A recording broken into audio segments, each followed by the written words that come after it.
Guys, bad news. I'm out of Dr. Pepper. What's going on, my friends? I hope you guys are doing great. Happy Monday. There's so much to talk about. You know, I see the comments and the videos, and I've talked about this before, but it blows my mind. It's so hard for me to kind of grasp or even understand that I actually have an impact on other people. I don't know. I don't know how to put words to it. It's an amazing feeling, and it's kind of crazy that me or the company or we've grown to a level that other people look up to us, because it wasn't that long ago that I was looking up to some of the big companies wanting to get anywhere close to their level, and there's still a lot of companies that I look up to. Like, I still feel like I'm just like you guys, and I'm just getting started, and I'm looking to grow. Like, you know, I have the people that inspire me, and it's amazing that, you know, I have the people that that I inspire and look up to me. I mean, I saw a comment in a video. I think it was part of the 30-day Make It Real challenge, where one of the guys had posted saying that, you know, his parents say that there's no money to be made being a DJ, and he can't make a living off that, and, you know, his ideas are kind of being put down, but I've inspired him to keep, you know, pursuing his dream and following what he wants to do with his life, and it's incredible, and I thank you so much. I wanted to kind of talk to you guys about what we did this weekend. We did a new setup for us, and I don't think we've ever ran 6 totems, which is what we did this year. So we traveled down south a little bit to a school that we've worked with for several years now. And every year we've always done our curved truss setup. And for those of you that are new to the channel, that haven't seen some of our setups, our curved setup is right here. I'll put a video. And essentially we own a 16-foot circle of the F34 Global Truss, which is the 12-inch box truss from Global. But we got a 16-foot circle. Instead of utilizing it as a circle structure, we build what we call a curved spider out of it. And, you know, the videos should be looping at this point, so you guys are seeing what I'm talking about. So every year that we've done this school, they've always been great with letting us be really creative and free with the setup. And we've always done the curved truss setup. So this year we wanted to change it up, and we wanted to tie it in more with their theme, which was The Great Gatsby. You think about, you know, the Gatsby movie or the book, it's about these luxurious parties and just very, you know, upscale and classy. And not that the curved truss isn't classy. I think it's a gorgeous setup, especially with the disco ball. It's a great looking setup. But again, I wanted to kind of freshen it up and change. So we did 6 totems, and we've never done 6 totems before. And what we did is we did 2 totems right by the stage, 2 totems on the opposite side of the stage. We did our white lounge furniture, which kind of has an S shape to it. We did that on each side of the dance floor. And then behind each section of lounge furniture, we had a 5th and a 6th totem. So that was the start to how the setup was kind of structured. Then we took our string lighting, and we did string lighting going from the first totem next to us to the side totem by the lounge furniture, to the back 2 totems, then back to the other side behind the lounge furniture, and then back to us. So we kind of just outlined the perimeter of the room with our perimeter of the room with the string lighting. And the way we did the string lighting on the towers, because each tower had a moving head. The towers in front of the stage and directly across from us, they had the 5-arm moving heads. And the ones behind the lounge furniture had the wash movers, which has a built-in zoom to take it from, I think it's a 25-degree beam angle to a 60-degree beam angle. So I kind of like that concept, because you have the wash lighting coming in from the side, so they're not blinded from it for looking onto the stage. And if you're sitting on a couch, we're able to wash out the dance floor as well as the couches on the opposite side of the room, and vice versa for that tower. So the thing is there, you know, the string lightings have a little bit of a what's the word I'm looking for? A sag in the middle. I can't think what the actual term is.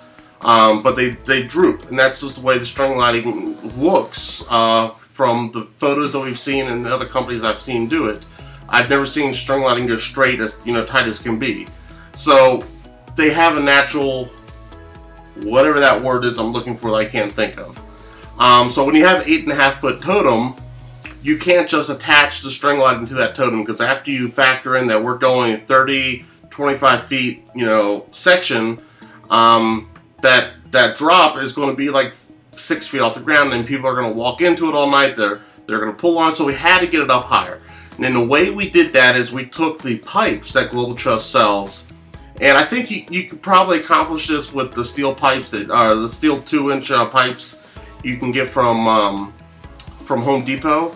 And thinking about it, it might have worked out better to use the steel pipes, because the aluminum pipe's nice because of the weight. But the steel pipes would have kind of been nice because where we mounted the pipes, they were on the back side of the totem. So not only would we have had the pipe there, we would also have some extra weight from the pipe versus the aluminum pipes, because we had to sandbag a couple totems. So that's just something to think about. I just thought about right now, so you guys may be able to incorporate that, and you might understand a little bit more when I finish explaining. So what we did is we took the Global Trust pipes, and we used the double Cheeseboro clamps. And if you don't know what those are clamps that have a clamp on both ends and a swivel. And so we'd attach the two double Cheeseboro clamps to each totem, and then we'd clamp the pipe to the totem. So the pipe would actually set on the back side of the totem and hang up above the movers. And so what we did is we put the pipes at the lowest position, hung all the string lights, made sure that they were the same height from the lowest point on all the whatever you want to call those, the droops, the drops, the middle points of the string lights. And then after we did that, we left the top clamp loose, and you would use the bottom clamp to kind of tighten it, so we can make the fine adjustments before we tighten everything down. So we would loosen it up and then push the pipe up into the air, and it would raise the string lights. So we'd go around and do all 6 totems, see how it looked, make any adjustments that we needed. And that's why we left the top clamp loose, so we can make any adjustments real quick on the fly. And then once we were done, we tighten everything down, and we're able to get the string lights. I would guess that it's probably 10-12 feet in the air.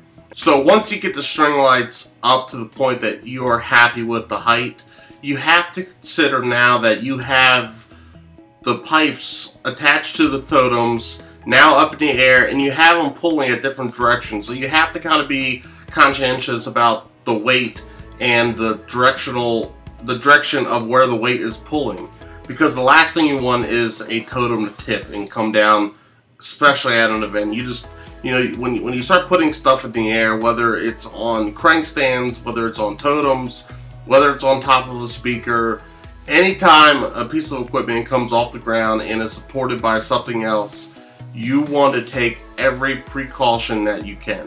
And you want to make sure that you've done it to the best of your ability, and if you are not comfortable with it, you hire someone that understands this kind of stuff and can make sure it's done properly. So what we did was, with the 5Rs, or the totems that had the 5Rs, they were good. They were not tipping. There was no issue with the weights and the directions that they were being pulled. Now the totems where the wash movers were on each side behind the lounge furniture, they were good, but I just wanted to be safe, because the LED wash movers aren't as heavy as the 5Rs, and they were also being pulled in a different direction of how the base plate's set up, and it's kind of hard to explain on a YouTube video, and I'd really rather not get into the how-tos of being safe with stuff like that, because I don't want to be held responsible. But we put sandbags on those totems just to make sure that there's no chance of those things tipping throughout the event. The other big thing that was really exciting for the school setup this year was we used our social media feed. And the way this works is you use a specific hashtag. So you make one just for the event. You don't want to pick something really generic that other things could be using. Like you don't want to use prom 2015, because I guarantee you there's high schools all across the US and abroad that are probably using the same hashtag. So we usually try to stick to the schools initials. So, you know, like Briarwood's be BWHS, you know, Colbert County be CCHS. Sometimes we'll do, you know, BWHSVA, or we'll just do JJDJ.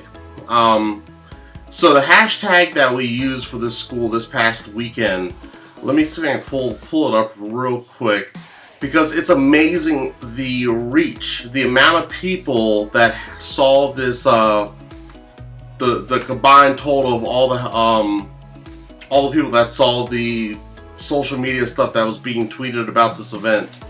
So the final number of the social reach, 283,000 people. I mean, it's absolutely insane. And I'm going to do a full review on this service that we use for our social media. I don't want to get into it right now because I kind of want to wait to see if I can get you guys a promo code, just like we kind of do for the video service. So, but it's really cool behind the scenes what kind of information you can get. You know, I can see the gender ratio for it. I can see the ethnicity, the generations that the people, the students were from. And granted, for a school dance, you know, you're not really, you know the age group. But for other events, you can market this, especially for like corporate clients or like product debuts, stuff like that, where you can see the generation, whether they're Gen Zs, they're millennials, whether they're Gen X or the baby boomers. You know, you can see the male to female, what, you know, working with. You can also see like a full like spread of the times when you were getting Instagram posts versus Twitter posts versus Facebook posts. There's so much stuff behind the scenes that you can see. That's really cool. That, you know, you really can't market real well with schools for this, but for other events, you can really make a pretty impressive, you know, analytics for your client. And we're actually working with a corporate client who does charity bicycle marathons and stuff, and they're very excited about some of the analytics I've been describing to them that we could do. So I'm going to try to get a promo code for you guys for this service, because I think you guys would love it as much as we do and I do. Other than that, a big shout out to Ian, who I messed up and I call Ann. I don't know why I get Ian mixed up with Ann. Hopefully I'm not the only one. Hopefully one of you guys do it too, so don't feel horrible. But Ian and Michael Douglas, they're photographers, and Ian is also a DJ in the area. They hung around and helped us pack up. So they got to see how much fun it is to pack up the trailers as well as that lounge furniture, which is a nightmare to pack up. So that's really it. It looked great. I mean, I'm during this video, I'm hoping you were able to listen to what I was ranting about, as well as seeing some of the clips from the dance. We have a lot of the promo videos getting edited. Hopefully this week, Monday or Tuesday, we should have the promo video showcasing the past 3 proms that you guys haven't seen really much footage from. And then the dance that just happened this past weekend, I'm going to send off to our video editors and see if he thinks we got enough good content in that video to make a full clip from, or whether we'll just keep it to save and add into another, you know, kind of combined dances. And it's not that the dances weren't great. It's just that, you know, I want, especially when you come off a promo video like the first one, where there's so many different aspects of the dance going on that just look phenomenal. You know, the dances where there's not CO2 or there's not confetti. You know, the dances that are just they're great dances, but they're hard to capture some of the moments. So that's why I like to kind of combine clips and get like the best of the best of these dances and throw them all together for them. And a lot of times, you know, we have so many other things going on. Like one of the dances we had issues with the gimbals, and it was because of the battery and the chargers that were here. All the batteries weren't charged properly, and the gimbals kept, you know, dying in and out. So we just were trying to figure that out in the middle of the dance. Didn't get all the footage that we needed, And so that's another reason why we sometimes combine the videos together. So hopefully the beginning half of this week, we'll have a promo video that we can share with you guys. And hopefully if I get all the footage to him this week, today I'll actually upload after we get done with this video, they'll be able to get this second video out to us by the end of this week. So you might get 2 recap videos by the end of this week. So again, the way we are working these 2 YouTube channels, and if you haven't seen the previous vlogs, or if you're new to the channel, this channel, it used to be the main channel for JJDJ Entertainment, which is our production company. And when I started doing more vlogs, I kind of wanted to separate them. And I didn't know whether to start an entire new channel just for my vlogs, or if I should start a separate channel just for JJDJ. And actually, one of the subscribers suggested that I should start a second channel for JJDJ, since this YouTube channel is in my name. So the way it's going to work is the JJDJ Entertainment YouTube channel will get all the professional videos and all the big content. And the behind the scenes and the bonus footage will be shown on this channel, as well as the vlogs or any kind of small how-to kind of things that we do throughout the years. So we're going to have 2 channels kind of promoting each other. You know, on the main channels, it'll say, you know, if you want to see additional footage or behind the scenes of the setup, you know, check out this video on here. So it's going to be unique. I'm really hoping the YouTube stuff kind of takes off. You know, I think we have great content. And I was just talking to one of the guys earlier today about, you know, a lot of the guys that I looked up to that inspired me when I was starting, they don't post as much. And I don't know if it's because of, you know, them feeling that they're too busy, them getting kind of over it, or whether they don't, you know, want to show too much because they feel like people are stealing their ideas, or whatever it may be. I feel like, you know, we're losing some great, I don't want to say innovators, but some like great leaders in the industry that don't share as much as they used to. And we're just seeing some of the basic old setups and the basic old, you know, quote unquote dog and pony shows. So I kind of wanted to bring you guys in to see some of the stuff that inspired me, and as it's now doing, inspiring you. The reason why there's no behind the scenes footage, this is one of the big things. I forgot my vlog camera. One of our texts, I got a text message from her in the morning that she had went to the urgent care. So we were running, I was freaking out because I was thinking we weren't going to have enough crew to get set up on time. And that's one of my biggest fears. I have dreams about events not being set up on time. And so I'll show up to the event 6 hours early just to twiddle my thumbs for 6 hours, then run the risk of not being ready to go on time. So I was just rushing. We got out of the house a little bit later than we wanted to. You know, Felipe, you know, bless that dude, man. Felipe is he's such a blessing to this team.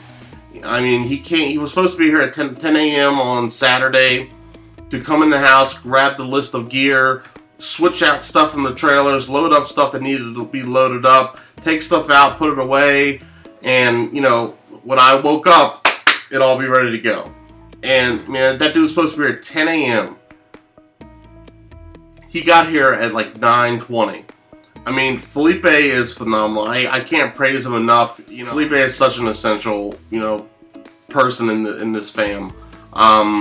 You know, you guys, in some of the older clips, you might see Bubba. Bubba was phenomenal. Bubba was one of our other techs that we kind of, you know, stumbled across that ended up being just a great friend and a great person to be around. And honestly, he's kind of helped mold me into a more pay it forward, kind of do good deeds kind of person. And there's just a lot of people, you know, Tracy and I were talking about that, and I think it'll come up in the vlog Q&A question here, because one of the guys had asked, you know, what is your weakness? And so I had Tracy kind of answer as well. So I'll share some of that in the Q&A Monday video. So coming up, make sure you check the next video for Q&A Monday. And that's it for you guys. as I always end all these vlogs on, there is no dream too big to chase. I'll see you guys on the next clip.